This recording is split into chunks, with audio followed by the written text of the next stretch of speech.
வானம் என்ன வானம் தொட்டு விடலாம், வெல்லும் வரை வாழ்க்கை வென்று விடலாம்.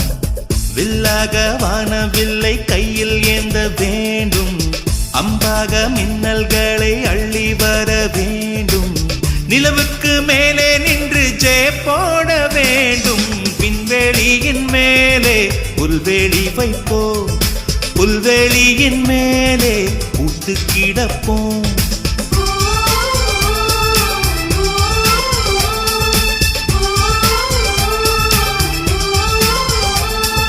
வானம் என்ன வானம் தொட்டு விடலாம், வெல்லும் வரை வாழ்க்கை வென்று